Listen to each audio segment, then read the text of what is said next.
All right, YouTube, how's it going? Welcome back to the channel for another Pokemon investing and collecting video.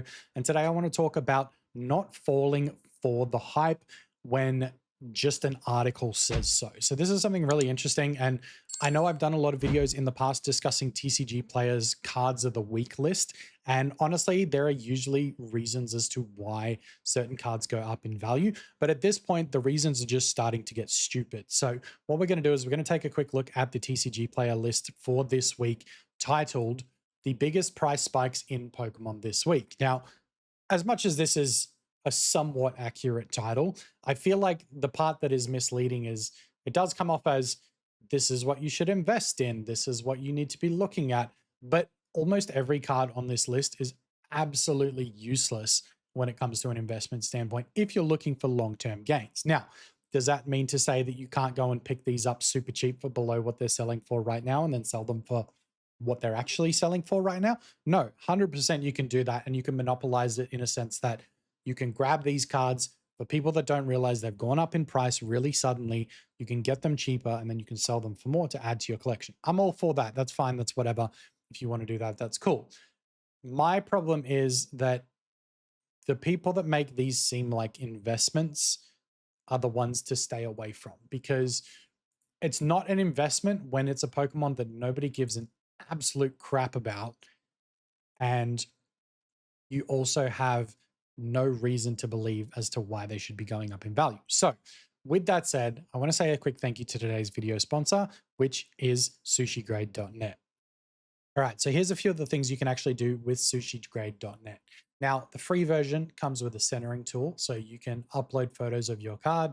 You can work out the centering left, right, and top to bottom, and you can kind of get a rough estimate based on which grading company that you're going to go with as to what it would score in terms of, is it going to get a PSA 6 for centering because this bottom one is severely out, or if we line this up properly, is it going to get a PSA 9 or 10, depending on the width of where the borders are and everything like that. You can line it up, see what you're going to score.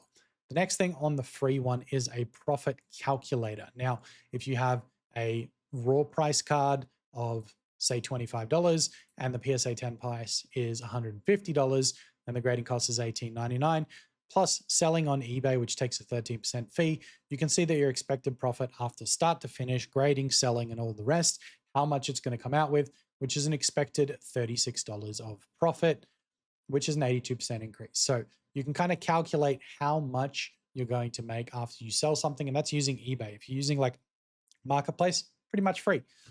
There's also a free blog that gets news articles added to it pretty regularly. And then if you want the paid version, which you guys can actually use the code TWISTEDCollects for 40% off, you get access to all this other cool stuff too. So this is a gem rate page where you can see some of the top cards from the year and what their gem rate in is. One that's really interesting are the monochrome cards from Black Bolt and White Flare. So the two red Victinis have a really high 55% gem rate, but the White Flare Reshiram has a 65% gem rate. So it's really easy to get a PSA 10 versus something like the Magikarp from Paldea Evolved has an 18% gem rate. So you can kind of try and look to find easy gem rate with good profit on this page as well. On top of that, you can see trends as to what cards are going up and down in value, what's being purchased right now. Then you can look at profitable grading opportunities as well, which you can see here, Rayquaza VMAX, $665 raw, $1,800 in a PSA 10. Your profit after grading costs and everything else, $456. So there's a ton of tools that you guys can use if you want to check these guys out. They'll be linked down in the description, and make sure you use code TWISTEDCollects for 40% off. All right, now that we're back, let's take a quick look at some of these cards that I'm referring to that are hype cards or just pump and dump cards that don't actually mean anything in terms of your long-term investing, but it's super misleading for a lot of people that might not know or might not keep up to date with these kind of things, because it's a little bit frustrating. I know a lot of my videos, I try to be educational, and I'm just trying to show you guys the opposite side of the Pokemon market. While on one hand, there's a lot of really cool Pokemon and a lot of really cool cards that are going up in value, and they probably will continue to go up in value for reasons like they're a popular Pokemon, they have a really great artwork, they're super hard to pull and super rare out of certain sets.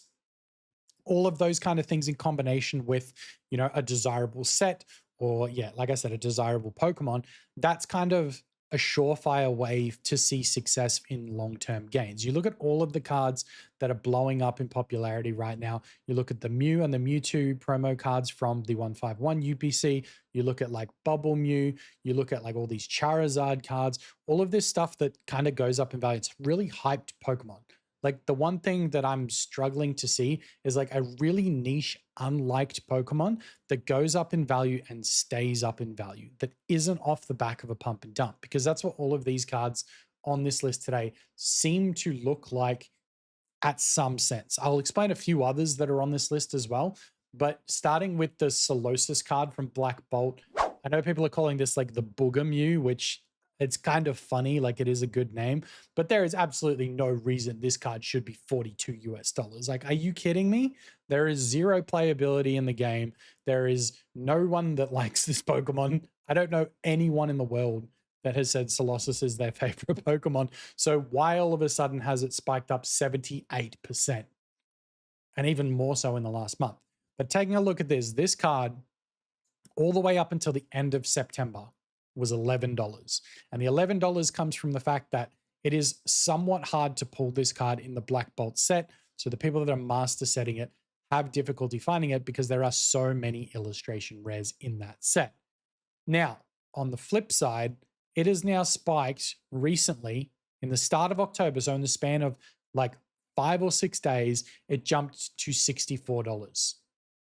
It jumped $50 in 6 days. It's $10 a day, purely because on one day there was a buyout of 107 items, and the next day it was 116 items. Now, if you had gone in then and gone, wow, this card's exploding, let me grab it real quick before it goes up more, and you'd purchased it for $64, $65, you'd be kicking yourself right now, because right now the card has already dropped to $42 in the same amount of time. So another 5 or 6 days later, it has dropped to $42, and it is probably going to continue to drop. People are trying to claim that because the artist that drew this is the same artist as Bubble Mew, it is going to be valuable, and it needs to be valuable. And they've created this narrative around it, excuse me, this narrative around it that this needs to be an expensive card because it's the same artist as the Bubble Mew. I disagree. It does not. No one likes this Pokemon, so it doesn't need to be an expensive card. And I'm sure as we watch over the next few months, this will just go down in value. Then to double down on this, the Clobberpuss by the same artist was pumped on the same days. Almost the exact same days these buyouts happened together, right? The Clobberpuss by the same artist as the Booger Mew have been bought out. So this one went from being an $8 card up to being a $26 card. So this one tripled in price. Look, that was a 531% increase in a couple of days. Do you want to tell me that that is not being manipulated? I wouldn't believe you even if you did tell me it wasn't being manipulated, because 100% it was. You went from selling on average 20 a day to selling 189 and 142. And look at it now. This is why you don't fall for the hype. Yes, it's still up 175% from where it originally was, but that's still coming down. That list is still coming down. So just because a card spikes in value, give it time, have a look at it. Don't fall for the hype. Don't FOMO and just buy it willy-nilly. Actually look and see and think to yourself, is this a Pokemon that a lot of people like? Is the artwork nice? Is it a hard rarity to pull, which in Surging Sparks, an illustration rare, not hard to pull. Think about these kind of things. Does a large population of the Pokemon community love Clobberpuss? Probably not. So just use common sense with stuff like this. And when you see cards like this, give it time, because they're more than likely to drop down a significant amount. Now, next, on the other hand, not falling for the hype are brand new sets. And I want to discuss this because Mega Evolutions is really interesting. And I don't know if this is a turning point in the hobby off the back of Destined Rivals, but Mega Evolutions is going absolutely bonkers from its release. Now, one of two things here with these products, this is actually probably the best base set we've ever gotten. And I know a lot of people will agree with that. There might be some that disagree, but still, these gold cards are really, really nice. These SIRs are really, really nice. But the thing with this, The gold card, think about it. Lucario is a popular Pokemon. The gold card is the hardest card to pull in any given set, right? So the rarity is there. People love Lucario. People just love him for who he is. He's like an ace Pokemon. He's one of those Pokemon you talk about in conversations with maybe not so much the level as like Pikachu and Charizard, but when you talk about like a Greninja, people think of a Lucario, right? So super popular Pokemon, and it's the exact same with Gardevoir.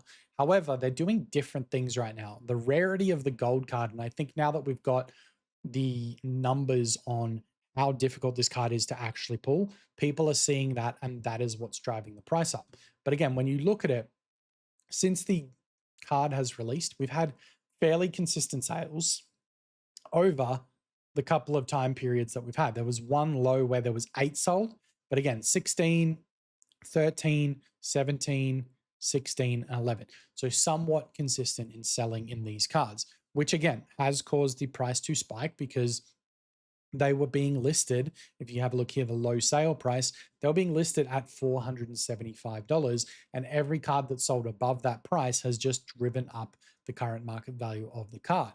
If you look at the Gardevoir, however, a little bit easier to pull than the hyper rare. The special illustration rare, I think there's only 5, maybe 6 special illustration rares in the set. So if you pull a special illustration rare, which one is somewhat hard to do, you have a 1 in 6 chance of getting this, right? Whereas the gold card, the possibility of pulling the gold Lucario or the gold Gardevoir heavily outweighs the likeliness that you're going to pull one of these SIRs. I opened 150 packs, 2 SIRs, no gold cards, right? So that's just on a small scale, you know, what you can think about. You look at these channels that open thousands of packs, and I'm sure you'll see how rare the gold cards actually are to pull. But when you look at this Gardevoir, it started super high, $550. Now, if you had bought it prior to the release of Mega Evolutions, like pre-purchased it almost, you would have paid $550 and then immediately lost value all the way down to $250. Then it went back up a little bit to $293, and now it's slowly tapering off again. Sorry, not $293, $323 it went up to, and now it's slowly tapering off again, and it's sitting at $315. Now, when I look at this, I would have hated to have bought it up here. I would have loved to have bought it all the way down here at $250, because after an initial release, if you give a set a week, 2 weeks, 3 weeks, the value of the cards go down because everyone then has it in hand, right? So you kind of need to give it time to find its place in the market, if that makes sense. And then if it's a popular Pokemon like Gardevoir is, it'll probably go up a little bit. And from there, it might taper off. But again, if you're looking at these for a long-term hold, for example, this card will then potentially go to the moon, because I know for a fact how many people like Gardevoir, how many people think this is an incredible artwork. Like, this is one of the best artworks we've seen in a long time, especially for a Gardevoir card. Like, you've got the curlier and the Ralts on there too. The art, the colors, the styling of this, gorgeous, right? And then you have a decent rarity of a special illustration rare, right? Which again, over an illustration rare is much harder to pull. I would argue that this versus that Clobberpuss we were just having a look at, much harder to get this card out of a pack, right? So when you then look at holding onto the Gardevoir for the next 12 months, 18 months, or you send it off to grading and you have a 3-month turnaround from PSA, because 3 months is kind of the minimum it takes to get back. By the time you get the graded version back, this card will have almost fully established where it's at in the market. And then over time, as Mega Evolutions dries up, we get past Phantasmal Flames, and we're kind of looking at the 3rd set in the Mega Evolution line. That is kind of when you start to realize what this card is going to do. Is it going to continue to sort of stay where it's at and drop, or is it going to start to go up in value because the product that surrounds this has dried up, and it's very unlikely that you'll actually pull something that has this in a pack?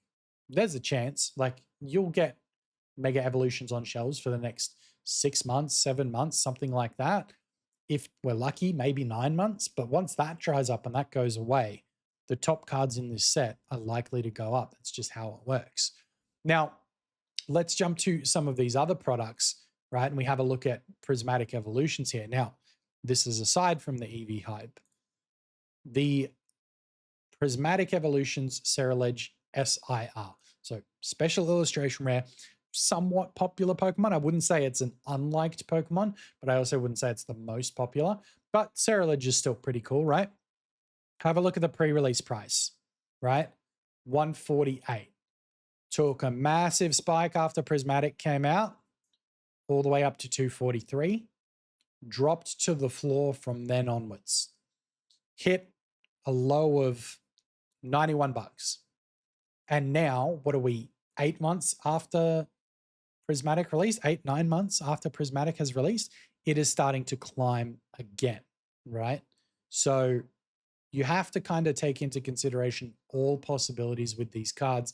And investment, one, is never safe unless it is sealed. I will say sealed is probably the safest, but in a single, they're super volatile. You never really know 100%. But your safest bets are going to be your super popular Pokemon, your hard rarity, and an artwork that is really, really nice. Now, people have mixed opinions on the rainbow borders.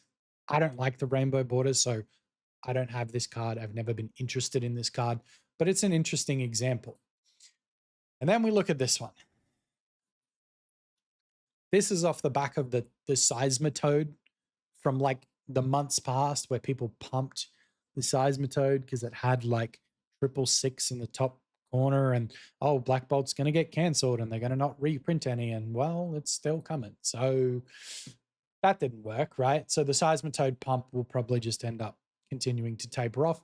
But I fear that a lot of the damage is already done with that card. Some people have probably already picked it up for way too much.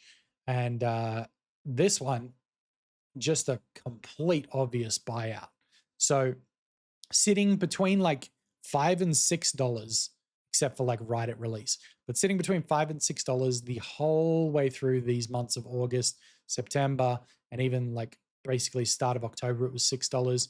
Then all of a sudden, 89 items sell between October 2nd and 4th, and then 33 on the days after that, right? So spiked, absolutely spiked up to $21 and then dropped off. And it started to drop off. It's already on the way down. I don't know where the high was here. $23 was the high. It's already down to 21, and it's probably going to continue to drop off because there are so many listings here underneath that $23 mark that if these $18 ones sell, $20 ones sell, price is going to keep going down, right? So this I think is stupid because this is purely based off the Seismitoad. Now the article that this comes from actually says that it has a playable ability. Now, cards that are playable in the TCG do tend to hold a bit more value than the lesser popular cards that don't have playability. I'll say that. If this Palpitoad didn't have a popular ability or was useful in the TCG, I don't think it would get this kind of attention. However, what the article does say is that there's a Wigglytuff card coming in Phantasmal Flames that allows you to have up to 6 Pokemon in play with that attack. Now, I don't know the rules of the TCG, but I assume that that is more than standard rules apply, meaning you have an unfair advantage towards your opponent, right? So being able to combine this card with that Wigglytuff card may have some serious effect in the TCG, and that could be part of the reason why people are buying this up, because they've realized that that Wigglytuff card is coming and what it's going to do. In saying that, though, the reason why I don't like the idea of this card being expensive is that once it is no longer playable in the TCG and we move past the ability to use it, it's just going to go like that and it's going to drop off heavy. So be cautious with this. If you're a TCG player, maybe have a look at it and compare it to what the Wigglytuff's doing in the next set. It might be useful for you. But if you're looking at this from a collecting and investing standpoint, this card is not safe. This card is not a good investment and it will drop. It will drop. It's already started dropping and the new set's not even out yet. It may even go up a little bit more, but it's going to drop, right? Have a look at the Marshadow that everyone was going crazy about. I talked about the Japanese version in my last video. Yes, it has a cool story. It's got a Pikachu in it. It's somewhat a good artwork. it's still going down. It's actually dropping quite a bit at the moment. So you can't always rely on TCG players' listings. And I'm going to make another follow-up video to see if TCG player is actually worth purchasing off or if the manipulation has kind of corrupted it. So make sure you guys are staying tuned for that. Turn on the notifications if you don't want to miss it. Make sure you're subscribed because we're very close to 5,000 subscribers. And with that said, I'll see you guys in the next one.